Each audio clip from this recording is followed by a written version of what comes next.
ओम शांति। आज 28 जनवरी 2023 की साकार मुरली। आज बाबा ने कहा, मीठे बच्चे, एक मन मनाभव के महामंत्र से तुम समझदार बनते हो। यही मंत्र सब पापों से मुक्त करने वाला है। प्रश्न, सारे ज्ञान का सार क्या है? मन मनाभव रहने वालों की निशानी क्या होगी? उत्तर, सारे ज्ञान का सार है कि अब हमको वापस घर जाना है। यह छिछी दुनिया है, इसको छोड़ हमें अपने घर चलना है। अगर यह याद रहे तो भी मन मुनाभव हुआ। मन मुनाभव रहने वाले बच्चे सदा ज्ञान का विचार सागर मंथन करते रहेंगे। वो बाबा से मीठी मीठी रूरियान करेंगे। दूसरा प्रश्न, किस आदत के वशीभूत आत्मा बाप की याद में नहीं रह सकती? उत्तर है, अगर गंदे चित्र देखने की, गंदे समाचार पढ़ने की आदत पड़ी तो बाप की याद रह नहीं सकती। सिनेमा है दोजख का द्वार जो वृत्तियों का खराब कर देता है। ओम शांति। रूहानी बाप बैठ रूहानी बच्चों को समझाते हैं।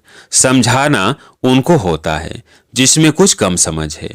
तुम अभी बहुत समझदार बन चुके हो, जो समझते हो कि हमारा बेहद का बाप भी है, बेहद की शिक्षा भी देते हैं, सृष्टि के आदि मध्य अंत का राज भी समझाते हैं।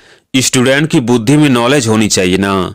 और फिर बाप साथ में भी जरूर ले जाएगा, क्योंकि बाप जानते हैं कि यह पुरानी छीछी दुनिया है। इस पुरानी दुनिया से मैं बच्चों को घर ले जाने के लिए आया हूँ। बाबा समझाते हैं, यहाँ बैठे बैठे बच्चों के अंदर में जरूर आता होगा कि ओहो, ये हमारा बेहद का बाप भी है, फिर शिक्षा भी बहुत ऊंची देते हैं। सारी रचना के आदि मध्य अंत का राज भी समझाया है। यह सब याद करना भी मन मनाभव है।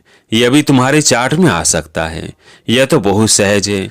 और भल कुछ भी ना करो, परंतु उठते बैठते चलते फिरते बुद्धि में यह याद रहे। वंडरफुल चीज को याद करना होता है। तुम समझते हो बाबा को याद करने से, पढ़ाई पढ़ने से हम फिर से विश्व का मालिक बनते हैं। यह बुद्धि में चलता रहना चाहिए। बल कहाँ भी बस ट्रेन आदि में बैठे हो, परंतु बुद्धि में याद हो। पहले पहले तो बच्चों को बाप चाहिए। तुम जानते हो हम आत्माओं का रूहानी बेहद का बाप है। सहज याद दिलाने लिए बाबा युक्ति बताते हैं। मामेकम याद करो तो आधा कल्प के जो तुम्हारे बीकर में है वो सब योग अग्नि से भस्म हो जाए। जन्म जन्मांतर बहुत ही यज्ञ जप तप आदि किए हैं।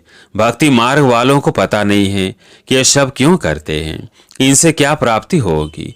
मंदिरों में जाते हैं, इतनी भक्ति करते हैं, समझते हैं यह सब परंपरा से चला आया है। शास्त्रों के लिए भी कहेंगे कि यह परंपरा से चले आए हैं, परंतु मनुष्यों को पता ही नहीं है कि स्वर्ग में तो शास्त्र होते नहीं। वह समझते हैं सृष्टि के शुरू से ही यह सब चला आता है। न किसको यह कह सकते कि बेहद कौन है। यहाँ हद का बाप वह हद का टीचर तो नहीं है। हद के टीचर से तो तुम सब पढ़े हुए हो, जो पढ़कर ही नौकरी आदि करते हैं, कमाई करते हैं। तुम बच्चे जानते हो यह जो हमारा बेहद का बाप है, उनका कोई ही बाप है नहीं। और यह बेहद का टीचर भी है, इनका कोई टीचर नहीं।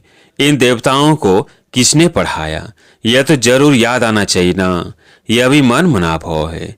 यह पढ़ाई तो कहीं से पढ़े नहीं है। बाप स्वयं ही नॉलेजफुल है। इनको किसने पढ़ाया है क्या? मनुष्य सृष्टि का वह बीज रूप है और चैतन्य है, ज्ञान का सागर है।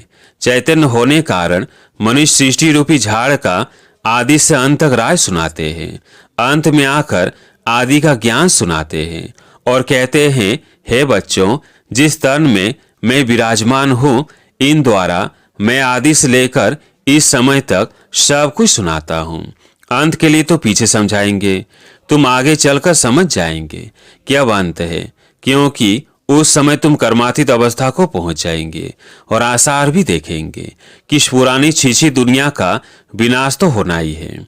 यह कोई नई बात नहीं है, अनेक बार देखा है और देखते ही रहेंगे। कल्प पहले राज्य लिया था, फिर गंवाया, अब फिर ले रहे हैं। बाबा हमको पढ़ाते हैं। तुम समझते हो हम ही विश्व के मालिक थे, फिर 84 जन्म लिए, फिर बाबा विश्व का मालिक बनाने के लिए वही ज्ञान दे रहे हैं। तुम अंदर में समझते हो बाबा टीचर भी है। अच्छा, अगर बाप याद नहीं पड़ता तो टीचर को याद करो। टीचर का भूलेगा क्या? टीचर से तो पढ़ते रहते हो। हाँ, माया गफलत कराती है, वह तुमको पता नहीं पड़ता है। माया आंखों में एकदम धूल डाल देती है। जो हमको भगवान पढ़ाते हैं ये एकदम भूल जाते हैं।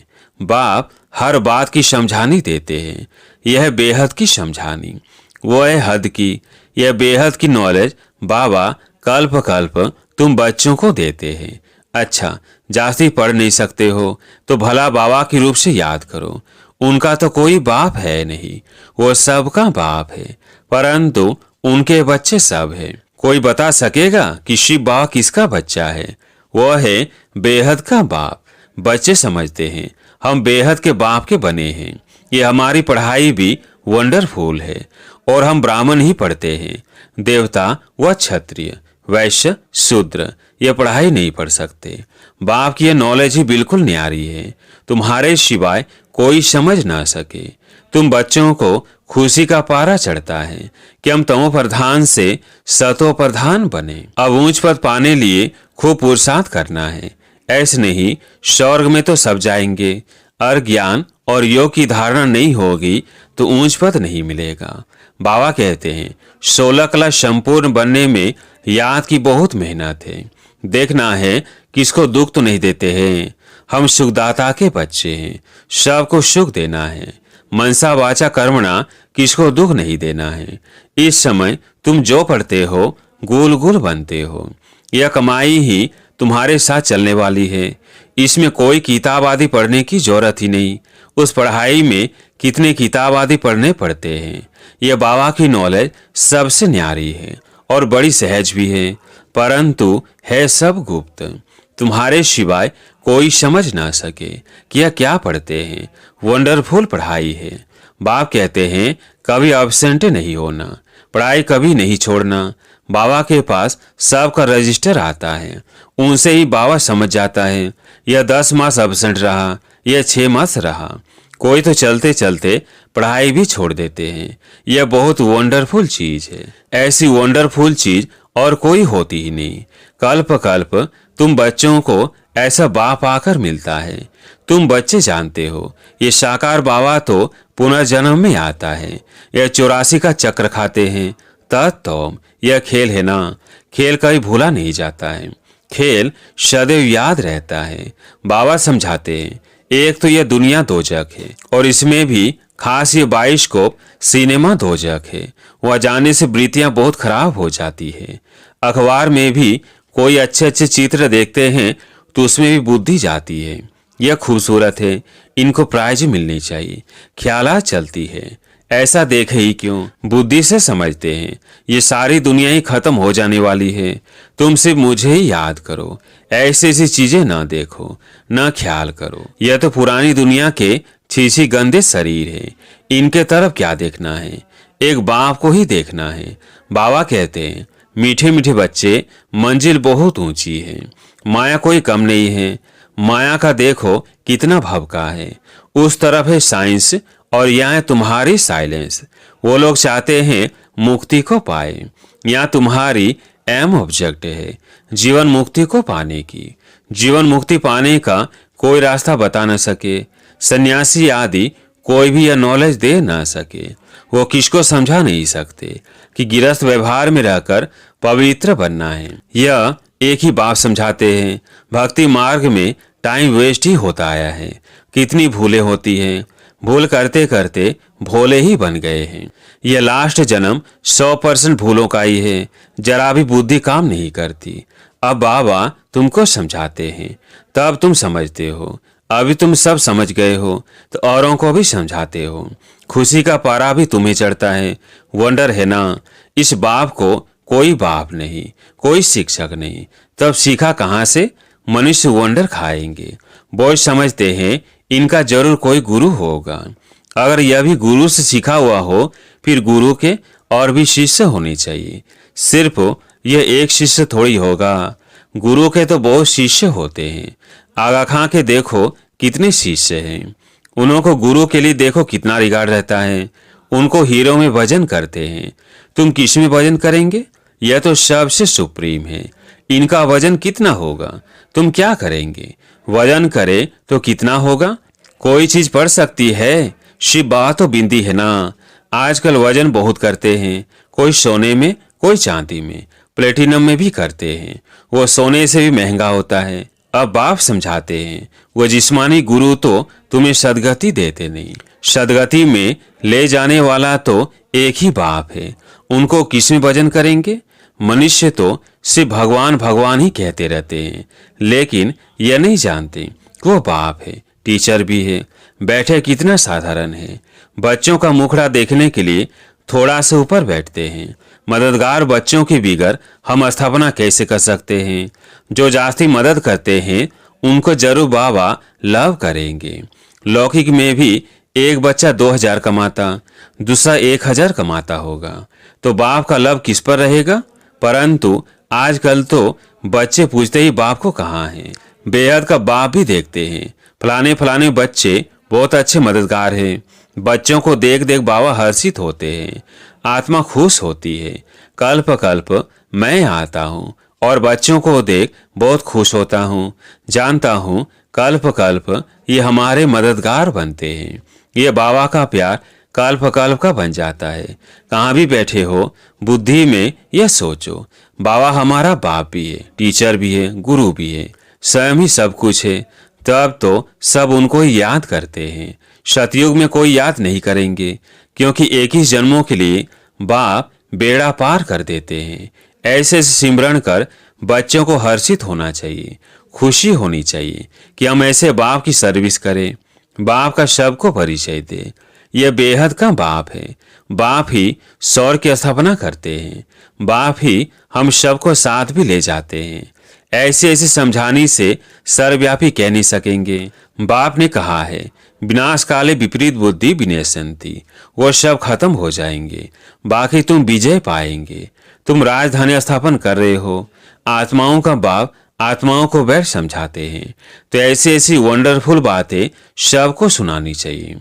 अच्छा, मीठे मीठे सिकिलधे बच्चों प्रति माता पिता बाप दादा का याद प्यार और गुड मॉर्निंग।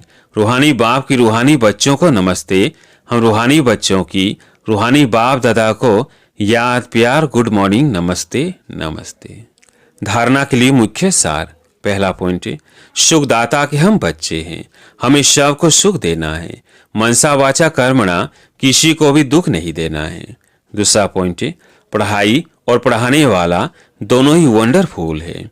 ऐसी वंडरफुल पढ़ाई को कभी भी मिस नहीं करना है, एब्सेंट नहीं होना है। आज प्यारे मीठे बाबा का वरदान, सदा हर दिन सौ उत्साह में रहने और सर्व को उत्साह दिलाने वाले रूहानी सेवाधारी भव। सदा हर दिन सौ उत्साह में रहने और सर्व को उत्साह दिलाने वाले रूहानी सेवाधारी भव। बाप दादा सभी रूहानी सेवाधारी बच्चों को स्नेह की ये सौगात देते हैं कि बच्चे हर रोज सौ उत्साह में रहो और सर्व को उत्साह दिलाने का उत्सव मनाओ। इससे संस्कार मिटाने की जो मेहनत करनी पड़ती है वो छूट जाएगी। यह उत्सव सदा मनाओ तो सारी समस्याएं खत्म हो जाएंगी। फिर समय भी नहीं देना पड़ेगा, शक्तियां भी नहीं लगानी पड़ेगी। खुशी में नाचने उड़ने वाले फरिश्ते बन जाएंगे। आज का स्लोगन है, ड्रामा के राज को समझ, नथिंग न्यू का पाठ पक्का करने वाले ही बेफिक्र बादशाह है। ड्रामा के राज को समझ, नथिंग न्यू का पाठ पक्का करने वाले ही बेफिक्र बादशाह है। आज का व्यक्ति सारा है, मन को कंट्रोल करने के लिए मन को अर्पण कर पूरा सरेंडर हो जाओ। फिर मन में अपने अनुसार संकल्प उठा नहीं सकते। जिसने मन भी बाप को दे दिया वो सहज मन मनाभव हो जाएंगे। मन मनाभव होने से सहज मोहित बन जाएंगे। मन को समर्पण करना अर्थात व्यर्थ संकल्प विकल्पों को समर्पण करना। अच्छा, ओम शांति।